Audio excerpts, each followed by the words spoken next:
I think that so many people approach the data science job search in the complete wrong way, right? We're creating this system first where we're doing all the outreach and we don't have people reaching out to us, Yeah. right? If someone is reaching out to us, they want to talk with us, therefore we're probably going to have a higher chance of getting through the next proximate rounds of the interview because they're making the initiation, right? So we should be doing everything that we can to get recruiters, to get managers, to get referrals, whatever it is, get the flow of resources or the flow of interest coming towards us.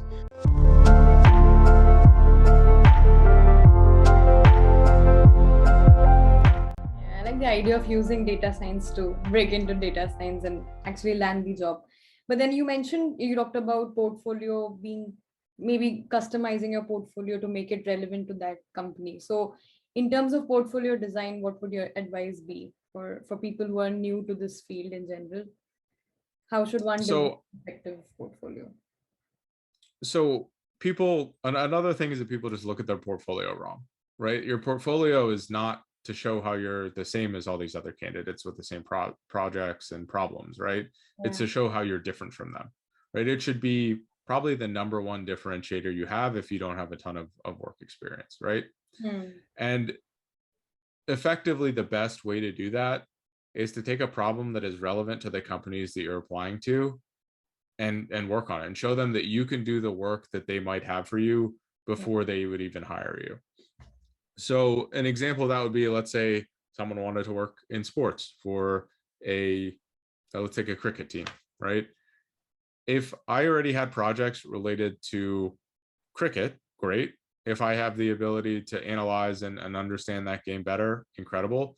If I had even more specifics of how this would be relevant to specific teams, Hmm. I could I could probably make that analysis for every single cricket team out there. And I could send that Yeah. for how they could improve their roster or whatever it might be. And I could send that to every single cricket program out there, right? That's, I don't know how many, cricket probably wasn't the best example because I don't know much about the sport, but um, that's a way that you can scale to a lot of different organizations with the same project while Hmm. still creating very specific and and measurable outcomes or results. And Hmm. so to me, like, even though you're niching down, you're getting more specific. If you're looking within a domain, you're still able to get scale out of the work that you're doing.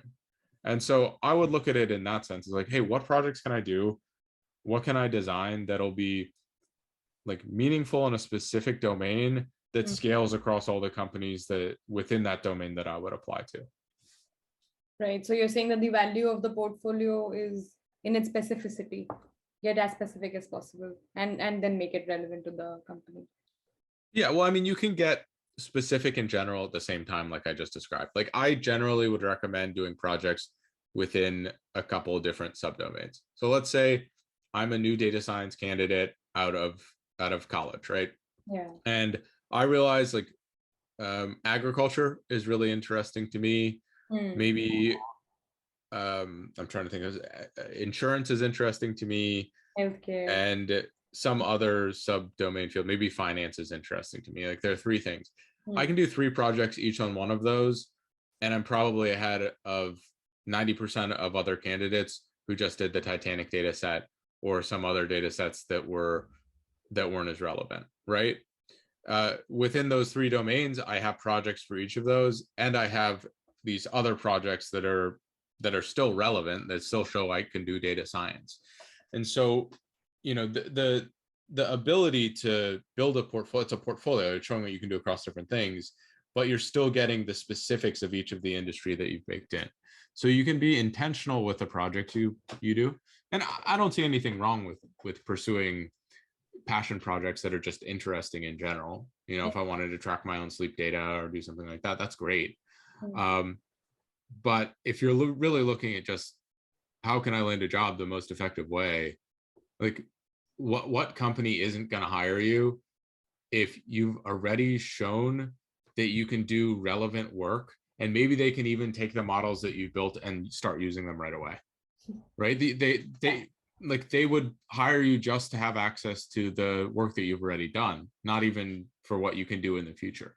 I Yeah. mean, the quality of work that people are bringing in probably isn't going to be that high, but if you did get it that high, why would they not hire you unless you were like going to come in and like were the worst human ever, you know, and Yeah. would like destroy the company culture or something. I think if you do this step correctly, you've established your credibility even before you've interviewed with them. And then I cannot even imagine what would happen in the negotiation phase where you've cracked the code.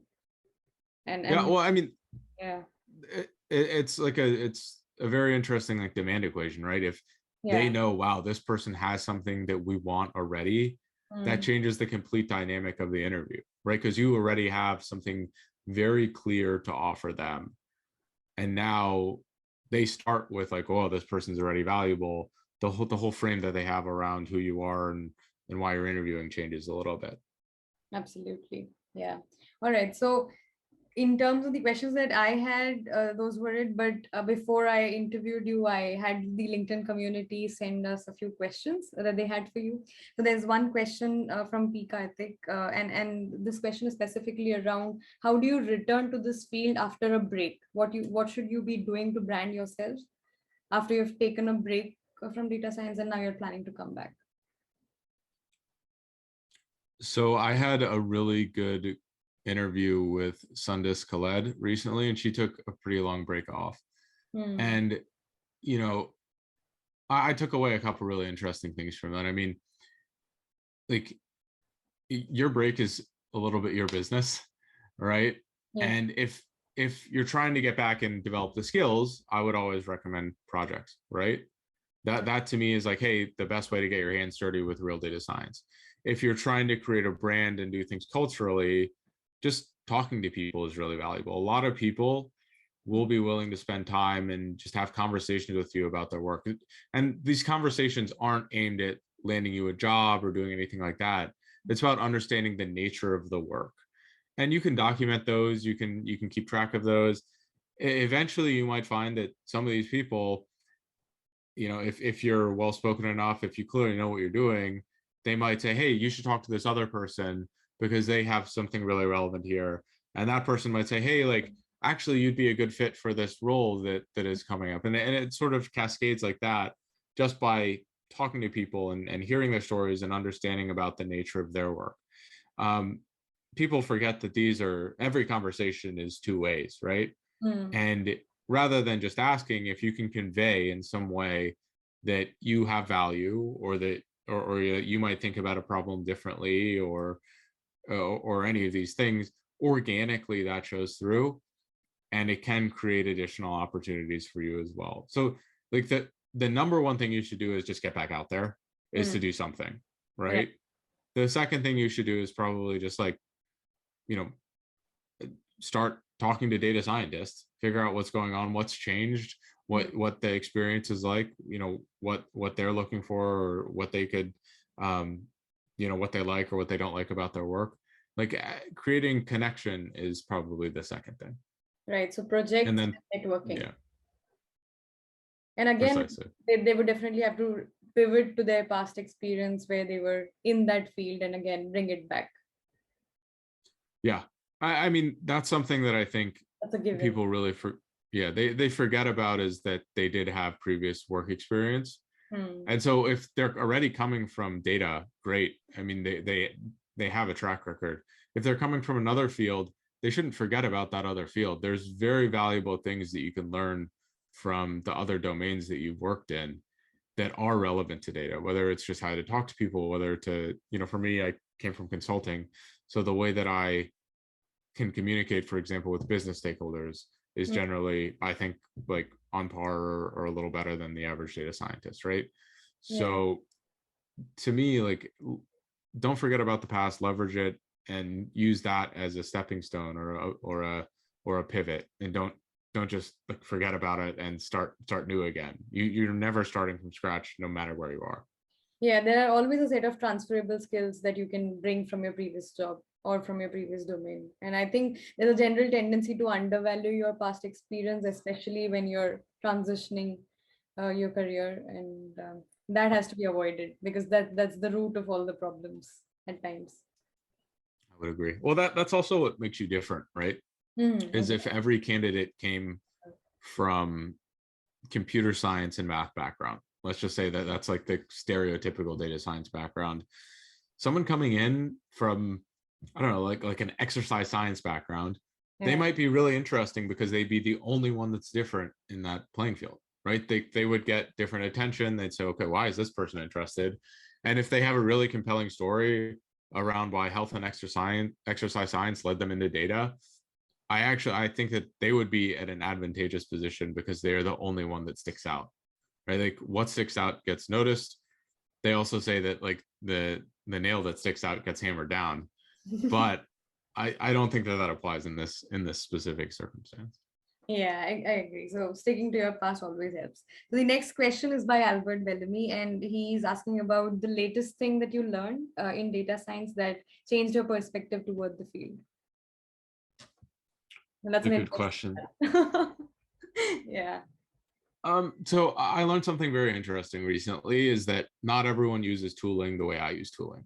So I did a poll about if people prefer to use the command line or a GUI interface for setting up environments.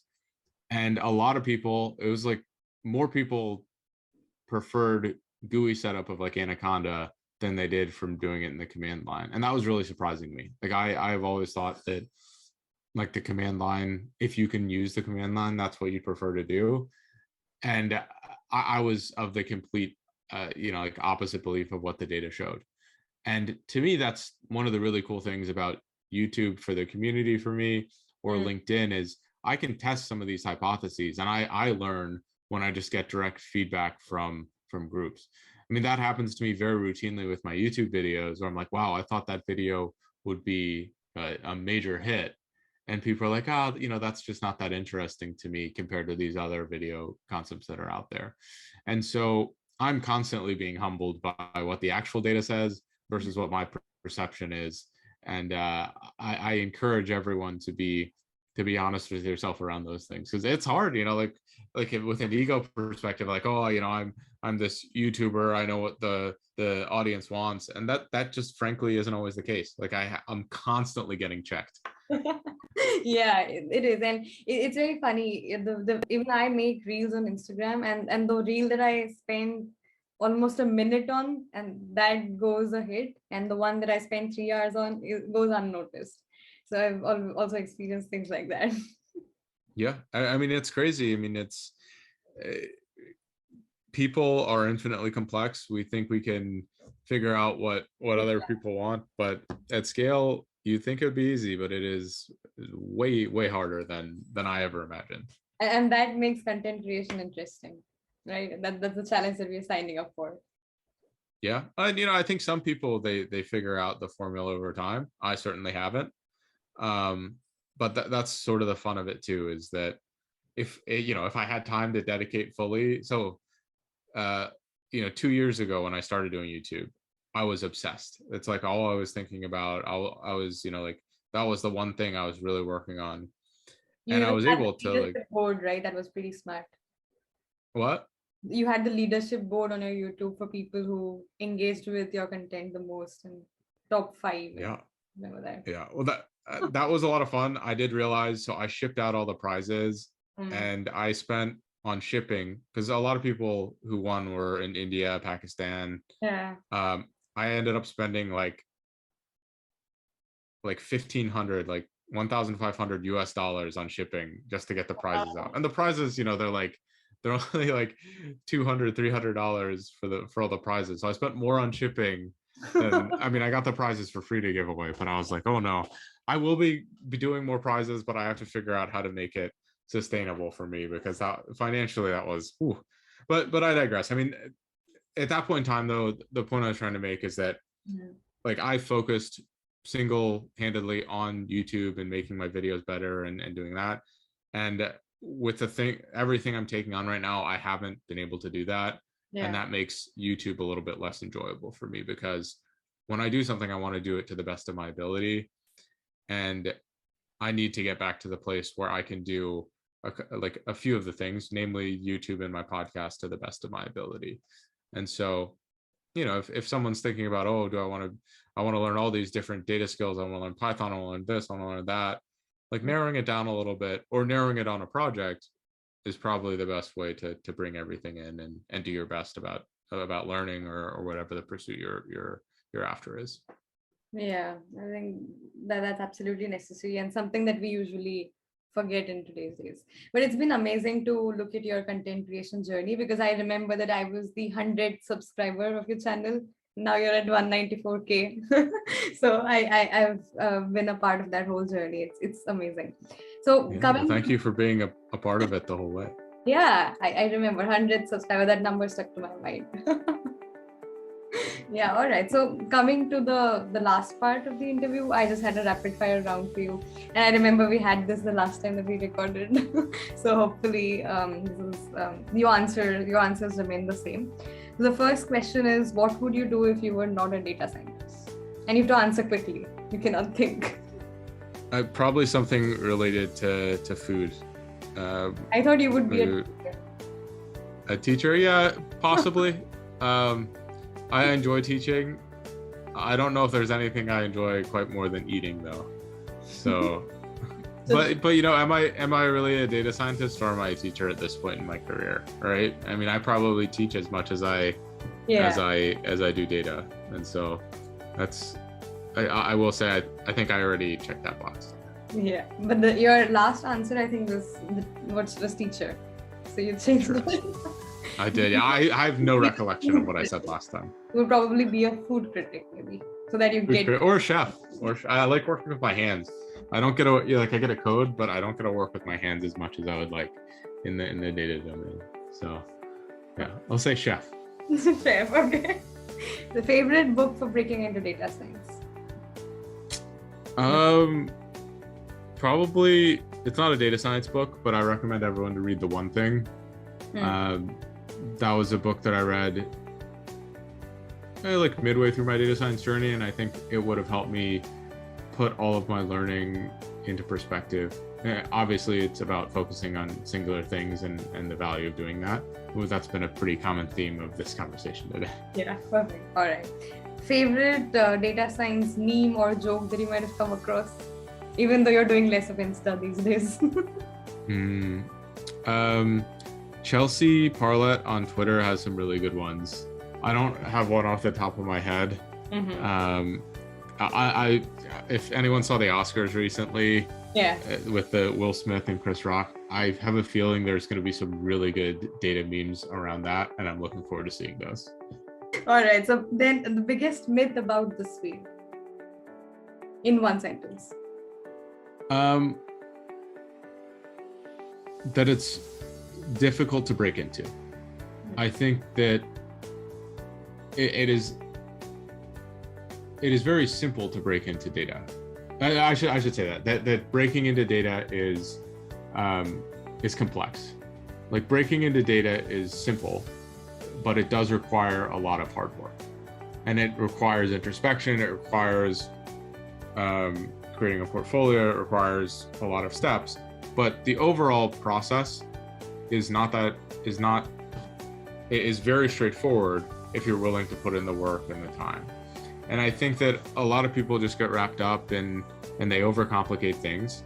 And it's that, no, if you listen to what we said here, if you think about the job search and you think about the process in a little bit of a different way, it can be done, absolutely. Again, I'm not saying it's easy. I'm saying it is simple. And those are two very, very different things.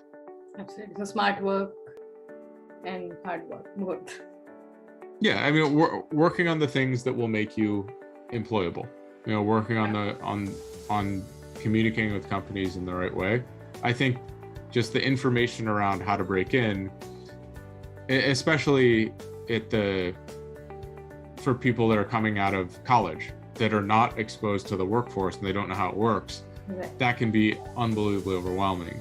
But if you have an understanding of like what makes someone employable in general, right? Like, why would anyone hire another person for their company?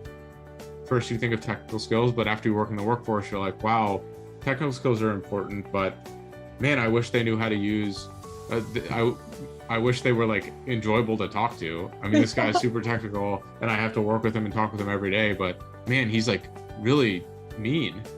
Right? Like there's other things that are relevant, and those are things that are important in that interview process as well.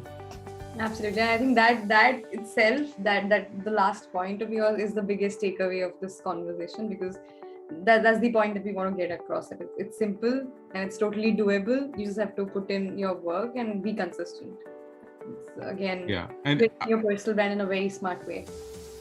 Yeah, I think the biggest challenge I see is people are putting in a tremendous amount of work in the wrong things to get hired.